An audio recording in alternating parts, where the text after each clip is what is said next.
In this video, guys, I want to look at the pros and cons of trading UK or US stocks. Stick around.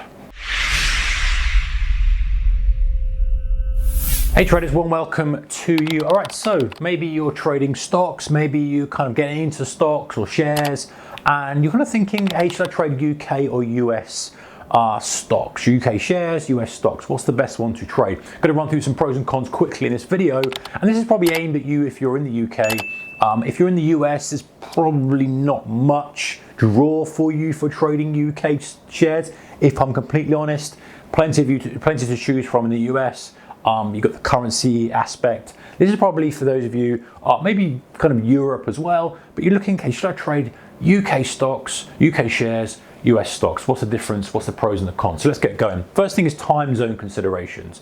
Big one, if you're in the UK, maybe it's beneficial to you to trade one or the other. UK shares open at 8 o'clock UK time, close at 4:30. The US stock exchange opens at 2:30 UK time, closes at 9 p.m.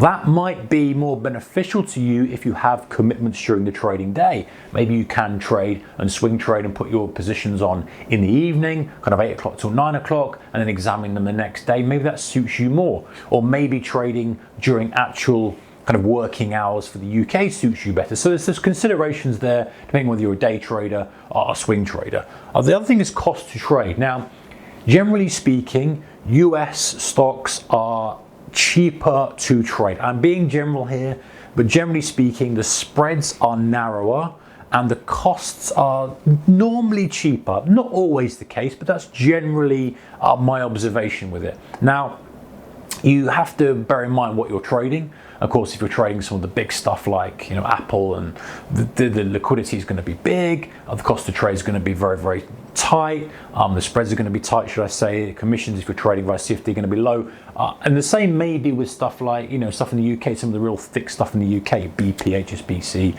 etc. But when you start getting into the thinner stuff, then of course, you're going to have the same problem with US stocks and UK shares. But the cost of trade generally is a little bit cheaper in the US.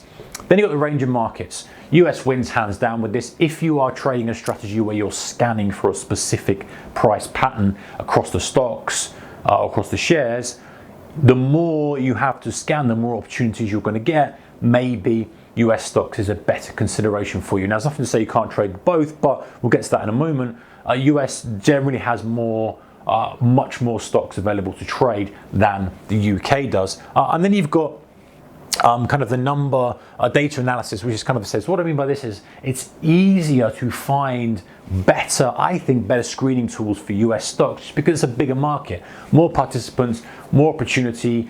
People are writing more software and have more websites and data and screening tools and stuff for US stuff than they do UK. Now, there are obviously pieces of software, obviously ways that you can screen UK shares, but the US stocks are covered more broadly. You've got things like FinViz, which is a superb screening tool, free screening tool for US stocks.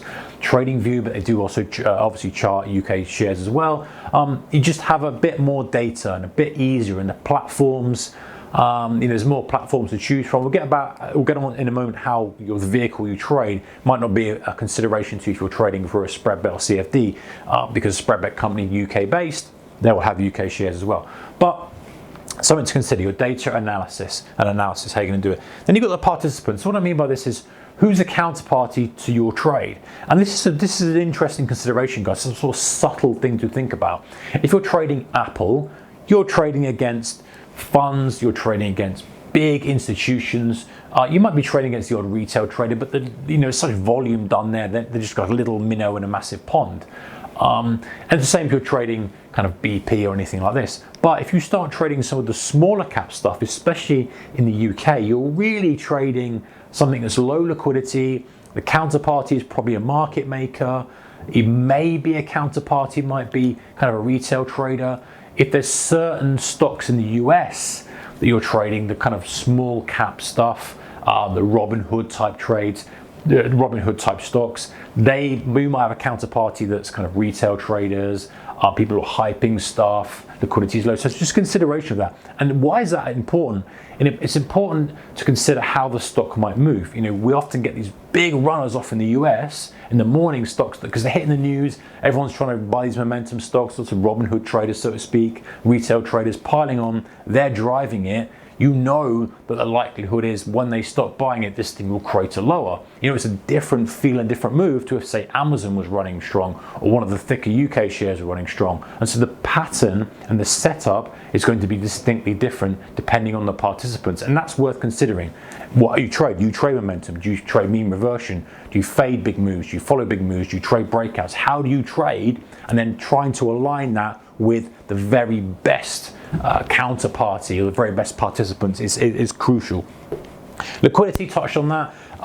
That's important. If you're trading something that's illiquid, you're going to get slippage. If you have a stop loss in some really thin UK share, you're going to get slipped dreadfully because the spread will be wider, liquidity will be lower. It's going to be awful. If you have a stop loss on something like Amazon or something on Tesla's a little bit different because it's higher price, but even with the stock split, but Facebook or some of these big, thick stocks, you're not going to get much slippage. The size you and I are trading, regardless of what positions or what account we've got, we're retail traders. We're not going to be chucking billions in, millions in per clip.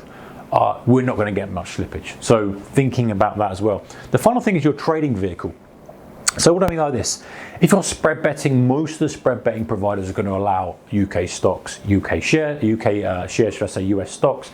You're going to have a broad selection, CFD providers. But you might want to trade in an ISA. If you're trading in an ISA, then you may not be able to put US stocks into that ISA. So if you're trading in that tax-free wrapper of an ISA and you're putting UK shares in there, you might only be restricted to UK shares and you're trading the actual share. And also bearing in mind you've got the stamp duty aspect if you're trading the actual share as well, which you don't have with US stocks. But if you're trading via a CFD or a spread bet, it's not irrelevant, doesn't count. There's no stamp duty to pay if you're doing it like that. So just considering about the wrapper you're trading, and maybe you're trading within a SIP, maybe you're trading with an ISA, whatever you're trading in. So that might limit the way or what you can trade. Big one I think is a time zone consideration, range of markets, and your style as well. I didn't put that in there, but your style. Really, that's participants, your style. You like big, strong momentum stuff in tech. It's going to be US. There's not much going on in the UK in terms of that. Not big momentum drivers and gappers and goers and momentum and flags and all these nice price action patterns. You're just not going to get them so much in the UK.